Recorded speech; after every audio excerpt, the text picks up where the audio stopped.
Hey everybody, welcome to Always Bored, Never Boring. The other day I posted a video about the new Shadespire Shattered City board pack, which I recently purchased. I talked about how it's not the best value, £15 retail, £12 with an online discount for a single map tile. It seems a little bit like it was sold as a product that for specific players who have a warband that can benefit from this tile. It's like something you would use as an extension of a strategy that you're developing with your deck, rather than something that you would pick up for casual play, just for additional variability on the battlefield, I guess. It feels like it is intended for one person to purchase, but rather than, yeah, I hope that makes some kind of sense. So yeah, I wasn't overly enthused with the value of that product. Something else that came at the same time, which is of significantly better value, is the Warhammer Underworlds Shadespire Leaders deck. Now, this is the first Shadespire expansion which is cards only. Every other expansion to date has had miniatures as well. And this is a deck of 60 cards, and it's got something for everybody. It's themed around, surprisingly, leaders. Most of the cards in the deck are either for a leader, either a specific leader from one of the warbands, or for any leader, or they are for using in conjunction with a leader, so they might give a benefit to somebody else if they're standing next to the leader or whatever. These cards have been spoiled online by Games Workshop themselves on their deck builder website, but I have resisted looking too much. I had a quick glance, but when I get a new pack of cards for Shadespire, I like to just sort of open them on camera and kind of get my initial thoughts, because I don't know, it's fun just to sort of go ooh, and then immediately off the top of my head talk some nonsense about how I'm going to use them in a card deck that I then never do because it was a stupid idea. So that's what I've done. What I'm going to do now. So yeah, it's 60 cards. What do we get? It's 60 new cards for Warhammer Underworlds, 20 objective cards, 20 ploy cards, and 20 upgrade cards. These include 2 new cards for each of the Warhammer Underworlds Shadespire warbands and 44 universal cards. So that's pretty good. What is exceptionally good is that this deck is £10. So I got that for £8 online. So £10, 60 cards. Stuff for every warband. £15, single board. Obviously there's some costing logistics behind the scene that I am not aware of, because those prices seem completely out of whack. But obviously Games Workshop need to find some way to produce boards at a more cost-effective manner. But anyway, I'm gabbling and we want to have a look at these cards. This is a cool little box. This is the same box design, as in not the actual design, but the same box as the Citadel combat cards that Games Workshop released last year came in the same kind of flippy case. It's really cool, but they have missed a trick.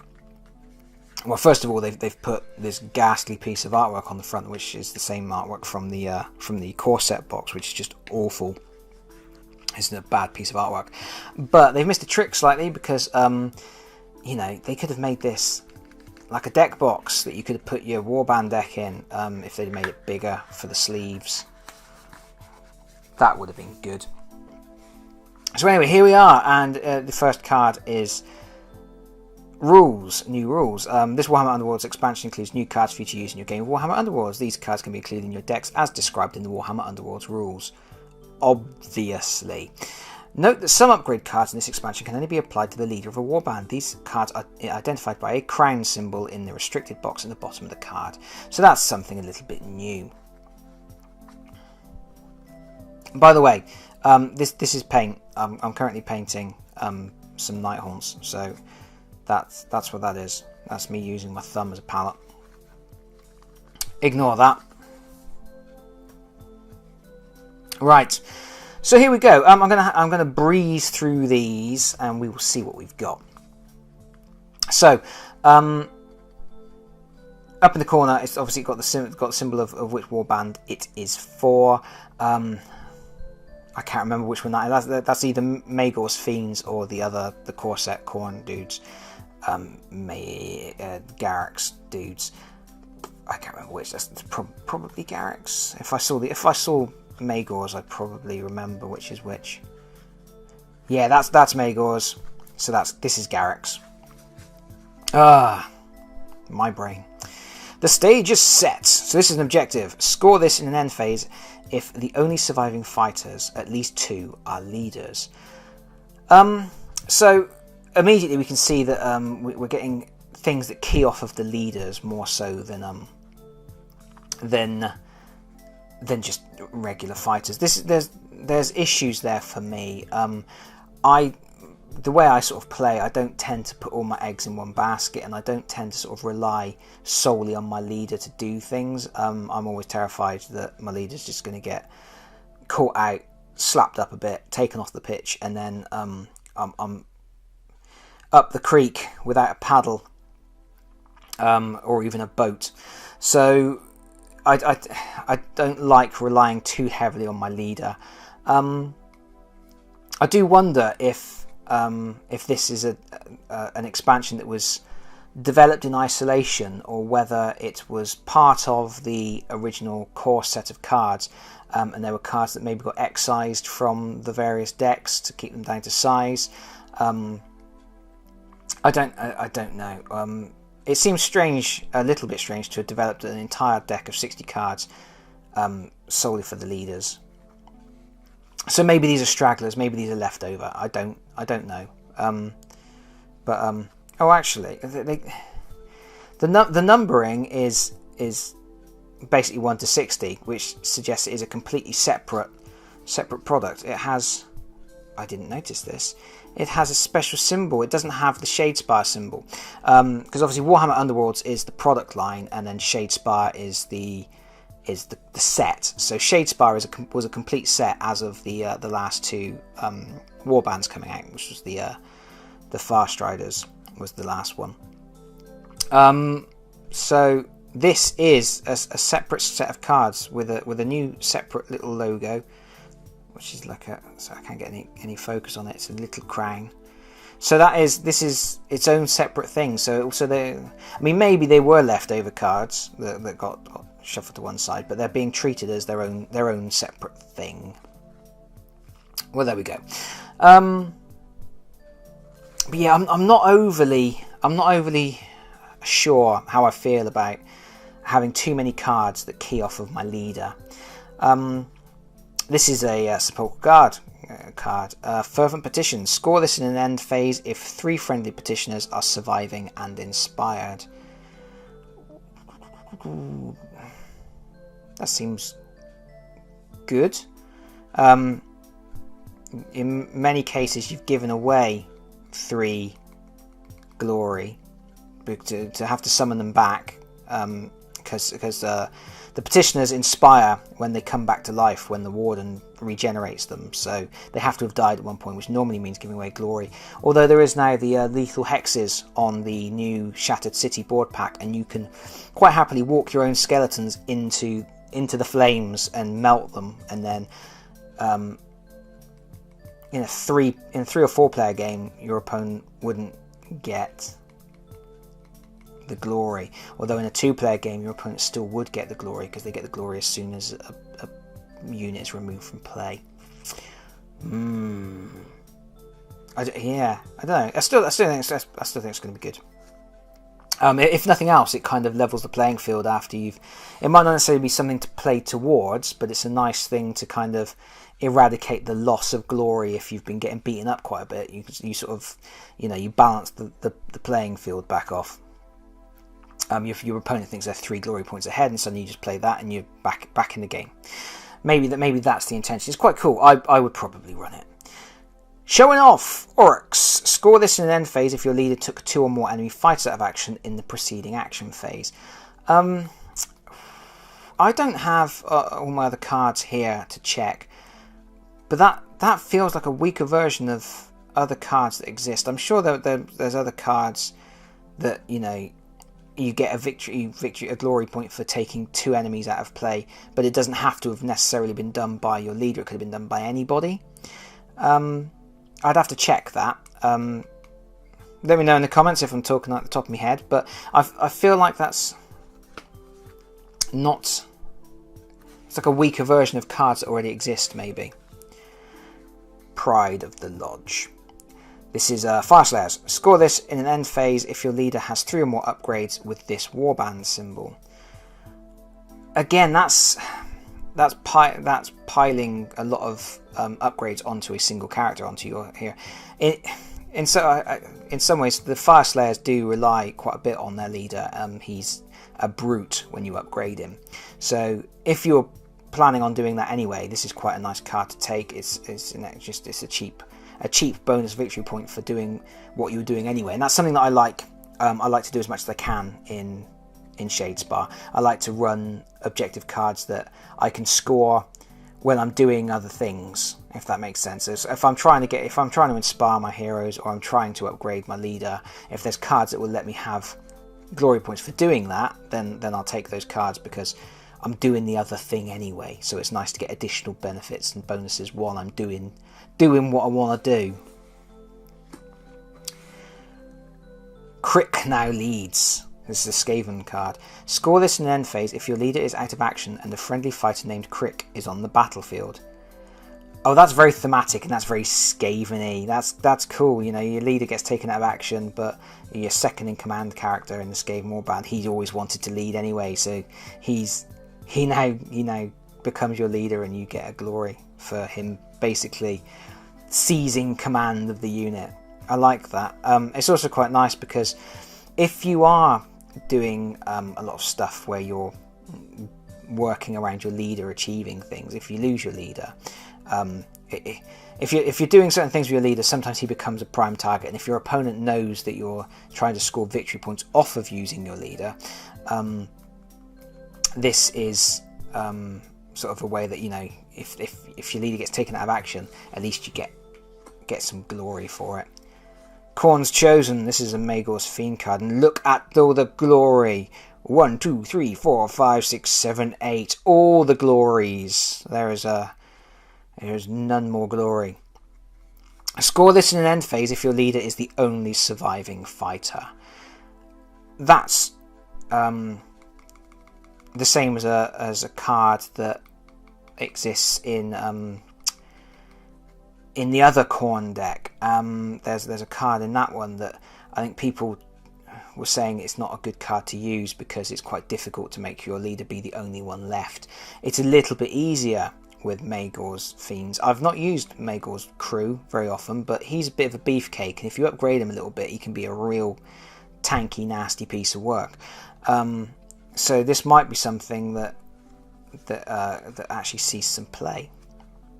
If you're going to go all like killing, of course you also have to make sure all your own guys are dying as well. But you know, if you've got those lethal hexes in play, at least you've got options to kind of weaken your own guys if you need to. Intervention. This is Fast Riders. Score this immediately if your leader takes an enemy holding an objective out of action. So that's a really sort of specific combination of things. It has to be your leader. He has to kill an enemy, and that enemy has to be on an objective. I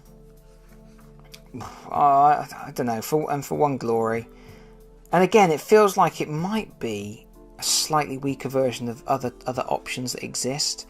I'm not sure I like cards that are sort of forcing you to do it with your leader.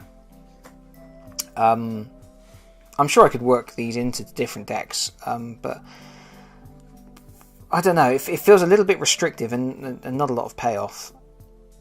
Score this in the first end phase if your leader is in an enemy territory. This is a generic objective, bold advance. Score this in the first end phase if your leader is in an enemy territory. That is a good card for Fast Riders.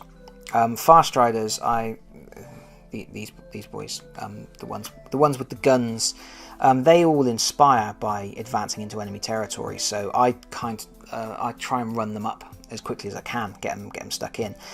So Bold Advance is a nice card for them.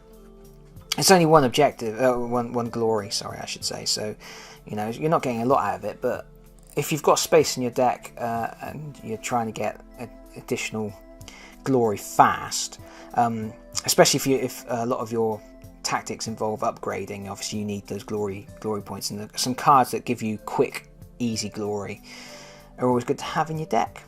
Drawing Focus. Score this immediately if your leader is chosen by 3 or more ploys in this phase. This is known as chosen. This is like with the Skaven special ability. It has to be a ploy that basically includes the word choose. Otherwise, it doesn't apply. And because of that, it's a fiddly little rule that I'm not keen on the way that works. It creates confusion sometimes with the Skaven, where you go, okay, well, was I chosen for that, or was I not chosen for that? And it required a FAQ to sort it out, and this is a card that's sort of playing off of that same terminology. It's one of the things that I'm not... The edge of that card looks a bit feathery. It is. That card has not been cut very well. Fearless Leader. Score this in an end phase if your leader is the only friendly fighter adjacent to any enemy fighters. I suppose I could probably get that into my Fast Striders run at the enemy deck. It's in an end phase if your leader is the only friendly fighter adjacent to an enemy fighter. I don't know. Again, by making it specifically about the leaders, my initial thoughts, I'm thinking I'm reading these cards, and in the back of my mind I'm thinking, I'm sure there are other cards that do that. I mean, maybe I'll do that at some point. Maybe I'll go through and see if there's other cards that do a similar thing that you can achieve more easily. Great Slayer. Score this immediately if your leader takes 3 or more enemy fighters out of action in this phase. That's quite a lot. You got to have your leader do it, and you've got to kill 3 or more enemy fighters in a. And it's not just 3 or more fighters anyway. It's the leader has to do it, and it's only 2 glory. That seems tough. I mean, it's possible. There are certain combinations of upgrades and leaders that can do it, but I tend to go for things that requires some setting up, because you're probably going to have to soften up some of the targets first. You got to make sure they're all in a position. You need to make sure they're all in attack range of your leader, and then your leader's got to have a swinging ability, an ability that targets more than one enemy, or has a chance to keep attacking in some way. It's a lot to put in place for those 2 glory. I'm not convinced about that card. Impervious. Score this in an end phase if your leader is on the battlefield and was the target of 3 or more attack actions in the preceding action phase. Probably a good card to play if you're running the relic deck, when you're stacking all of your relics on your leader, because he's going to be a great big target, and because people are going to want to do him in. And if he can survive, if he can shrug off the 3 attacks, this extra glory again. Linchpin. Score this immediately if your leader was a supporting fighter during 3 or more attack actions in this phase. That for 1 glory. That requires such an amount of setup for the leader to be a supporting fighter during 3 or more attack actions. Yeah, I'm not convinced that. I'm not a fan of the cards where I have to get my guys into position, but also my opponent has to get guys into position as well, so that all the stars have to align to get a result. I don't like to put any of my tactics into the hands of my opponent. I don't ever like to be in a situation where it's like, now I have to make sure that my opponent goes here, or I have to push it. I have to maneuver him into this particular slot. I think it's probably it's a lot of finesse, and I probably don't play with a lot of finesse. I'm probably more of a hammer than a scalpel. Neutralize. Score this in the first end phase if an enemy leader is out of action. That could be good. If you've got an option, I mean, leaders are quite tough, and they're not that easy to take down in one phase, but it's possible, and especially in multiplayer games, if a leader accidentally gets in a position where he's going to take some damage from multiple teams. In a one-on-one bout, maybe not so much. Showing examples. Score this in an end phase if your leader is on the battlefield and inspired. Oh, well, that's a cool cheap glory point. I mean, you always have to have the payoff with cheap glory in that it's taking up a card slot. You've only got so many card slots for objectives, so you don't want to take all cheap glory. You need to take some of the bigger ones that are going to, get you the win. But it's always nice to have a couple of cheapos in the deck. I always make sure I've got at least 2 cards really that I can sort of play quickly, because they get you going with upgrades and things like that. And usually they're because they're really easy to do, and they're usually something you get for doing other things you were doing anyway. I mean, like Shining Example is pretty good for like an Auric deck or something, because especially if you're playing lethal hexes, you just on your first turn you charge your leader through a lethal hex, he takes a wound, he becomes inspired, you play that, you've just got yourself a glory and an inspired leader without having to do anything.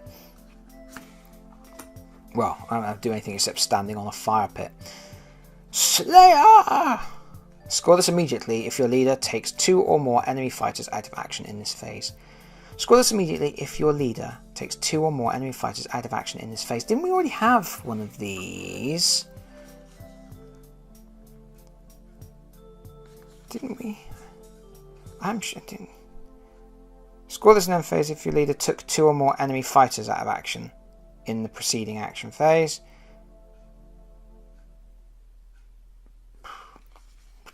Yeah, okay. Alright. It's the same, innit? Sufficient. Score this in an end phase if your leader is the only friendly fighter on the battlefield. Only friendly fighter. I was going to say that's 1 glory for having an empty table.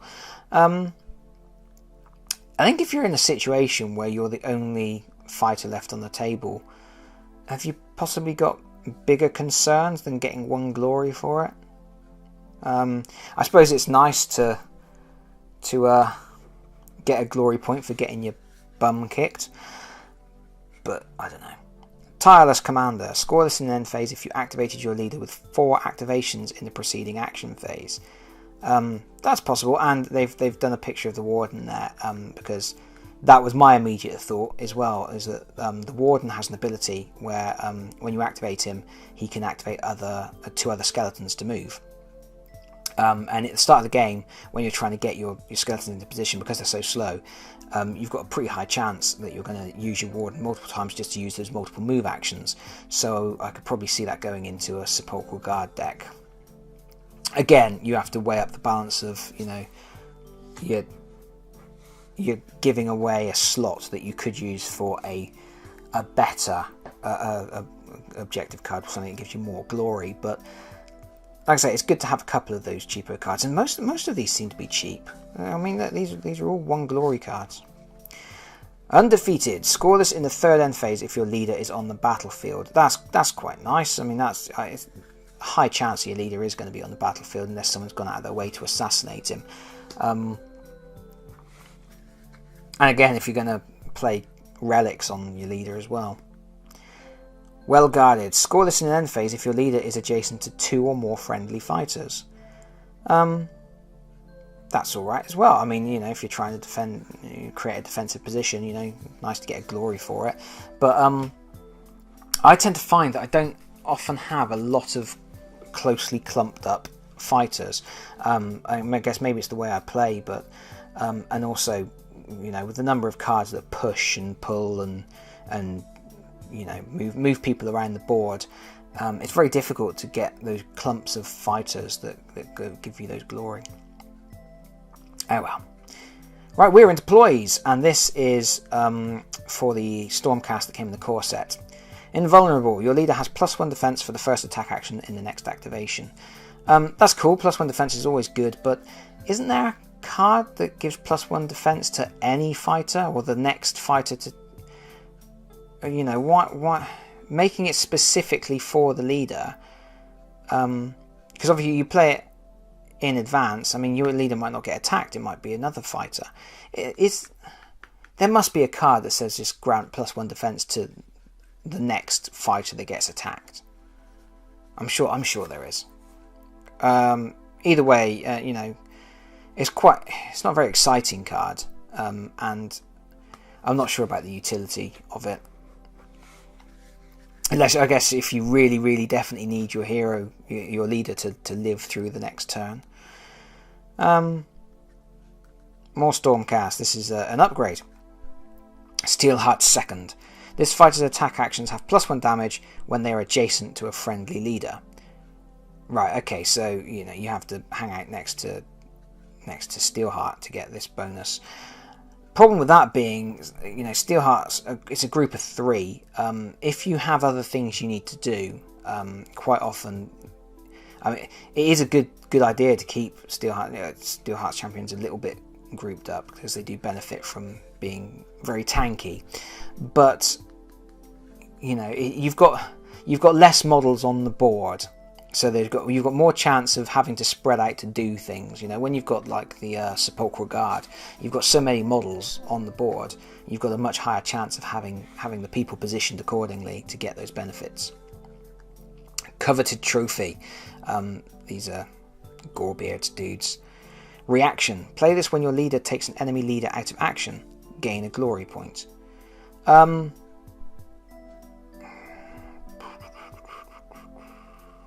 Yeah, okay. Again, it's quite nice if you're playing a killy deck and you want extra glory. Cards that generate glory without actually taking up a slot in your objective deck, that's quite nice. But, you know, you do have to kill the enemy leader.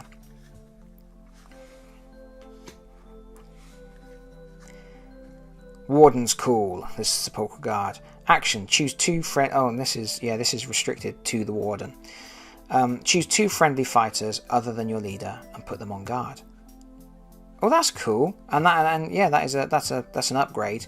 So your Warden would actually have his standard ability of choose 2 units to move, and then this ability of choose 2 units to go on guard. That's fantastic. Skeletons are quite squishy, and they usually, you know, not necessarily always in the optimal positions. They've got quite a lot of movement options, but they're quite slow. And yeah, that's quite nice. Yeah, I can see that getting used. I would use that. Impress the boss. Good old orcs. This is a ploy. +1 damage for the first attack action in the next activation made by a friendly fighter adjacent to your leader. Again, it's all about adjacency to the leader and stuff. I guess I'm just not overly impressed with cards that require you to not only be adjacent to another model, but it has to be your leader. Your leader has to do something specific. Grimnir Commands. This is the Fire Slayers, and it's a ploy. The first friendly fighter other than your leader to make a move action, not as part of a charge action, in the next activation has +2 move. You can only play this if your leader is on the battlefield.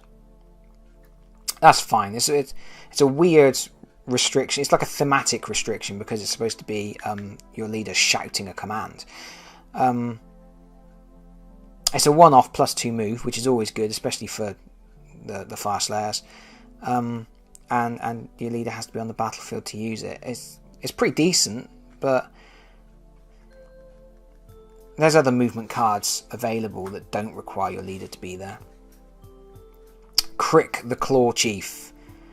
Action. Return a friendly fighter other than Scritch to the battlefield in an empty hex adjacent to this fighter. And that's for Crick. Ah! Okay. Scritch is the leader of the Skaven, and he has an inherent ability that allows him to bring other rats back into play, because they're the basic clan rats. When they die, they can come back because it's like a horde, it's like a swarm of rats. If you lose Scritch, you lose that ability, but this card allows you to give the ability to Crick, so that he really... And there's obviously, we've already seen that objective card that says if Crickety Crick is alive and Scritch isn't, then get a glory. So that works well. I like that idea as well. That's a nice thematic card. He's like, he really does become the leader.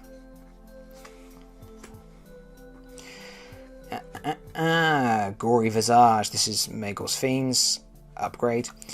Attack actions that target this fighter deal 1 less damage to a minimum of 1, restricted to Magor himself. That's cool. That's good, and that works well with... we've seen that other objective card, which is Last Man Standing. If your leader is the only character on the board, you get like a bajillion glory. Alright. Raptor Strike. This is for the Fast Riders. Choose an enemy fighter within 4 hexes of your leader. They take 1 damage. That's cool. You fire your little birdie off because the leader's got a bird. That's nice. So this is actually... yeah, it's like a one-off damage in addition to...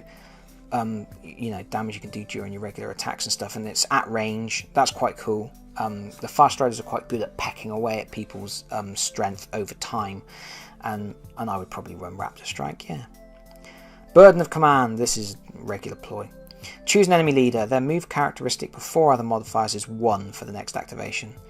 That's horrible. That's a horrible thing to do to someone, especially if you think their leader is about to achieve something spectacular.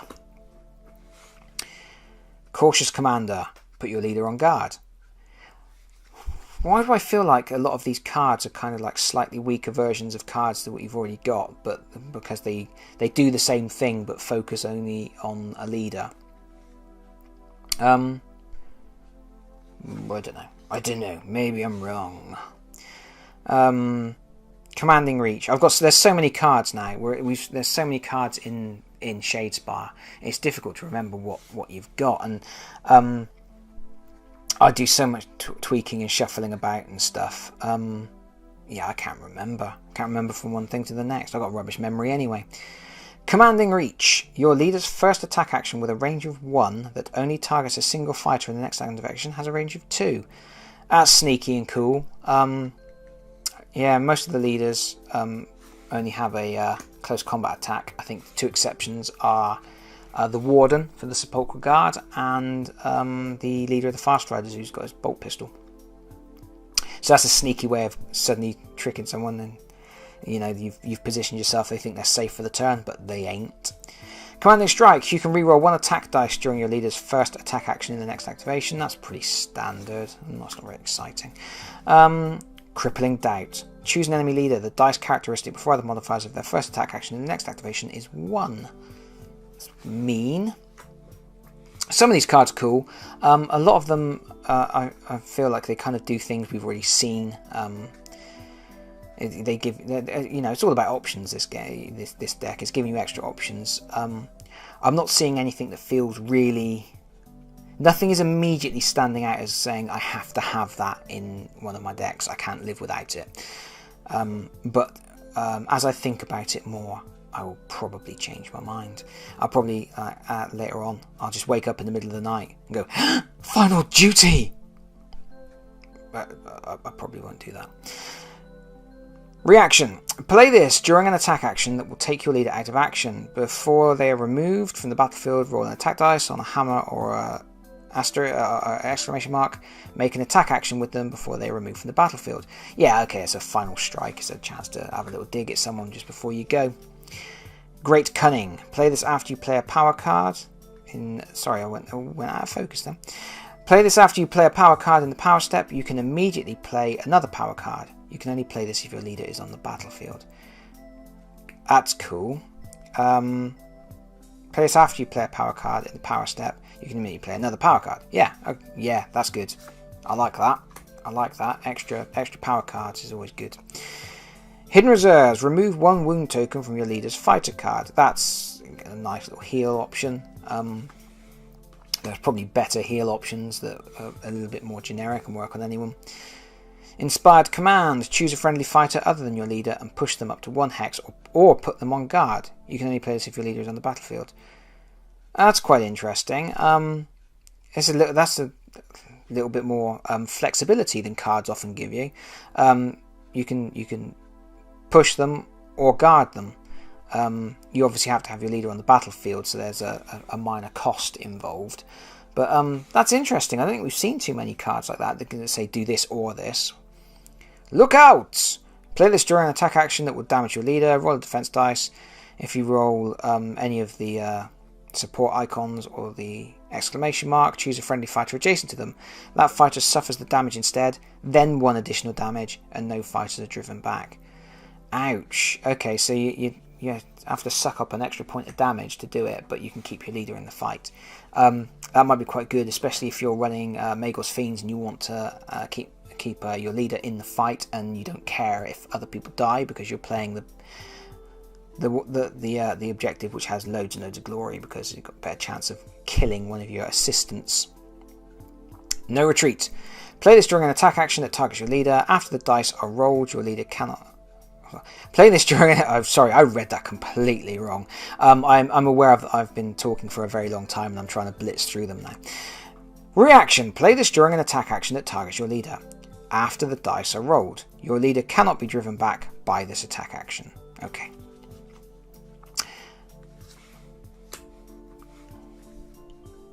Premonition. In the next activation, you can reroll 1 or more defense dice when your leader is the target of an attack action. Cool.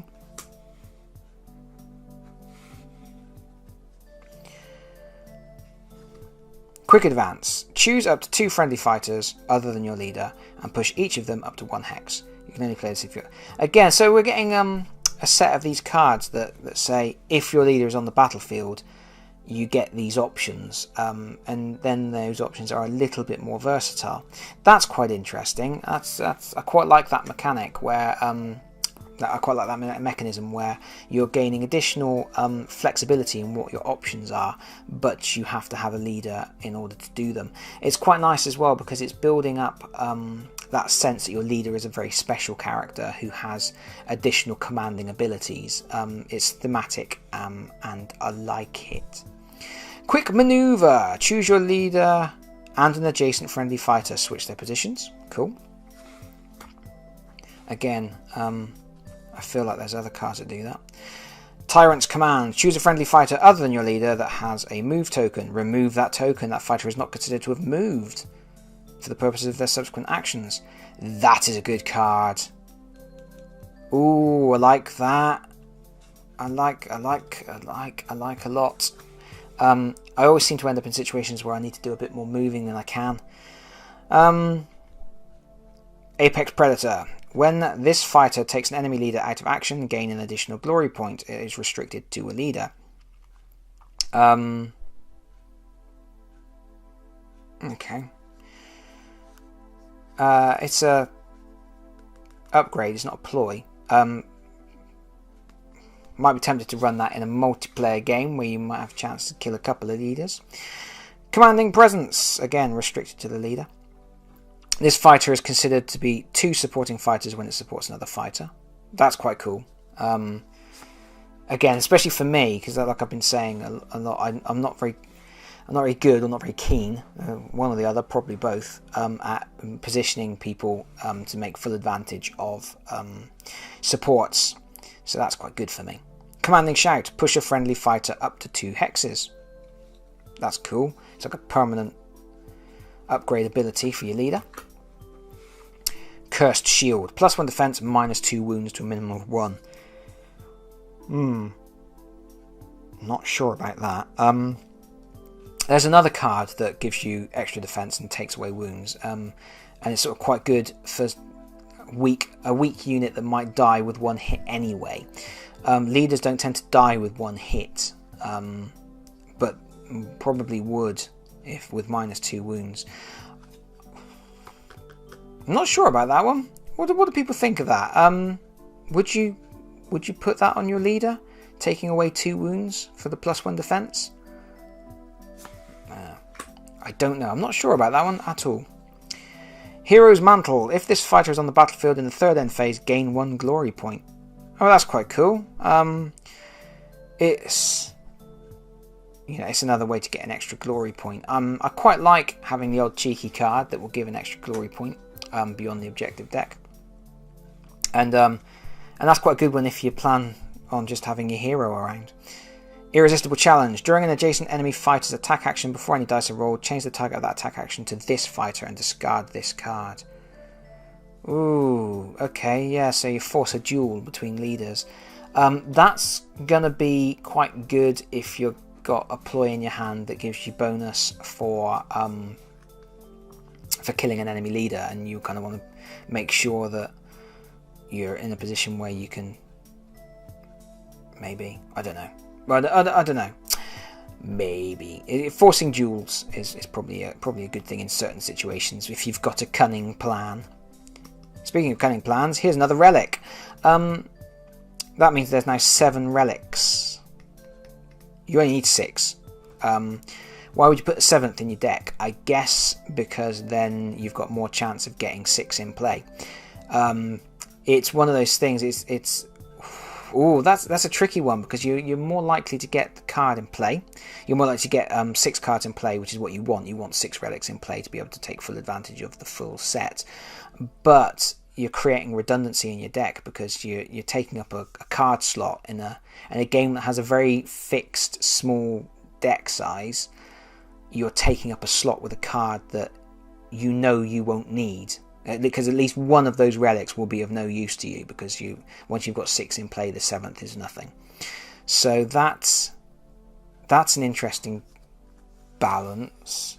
I'm surprised it's in there, considering there's been a bit of a to-do about the relic deck and how powerful it is and how it's winning, and they've come up with alternative sort of rules and things. Whatever happened with that? Did they settle on a new rule? I know they were like playtesting an optional rule, and I was thinking about it a little while back, other options they could go for. I don't know if anything official ever happened. King's Bane. It's a sword. If the target is a leader, you can re-roll 1 attack dice. Oh, my camera just went fuzzy again.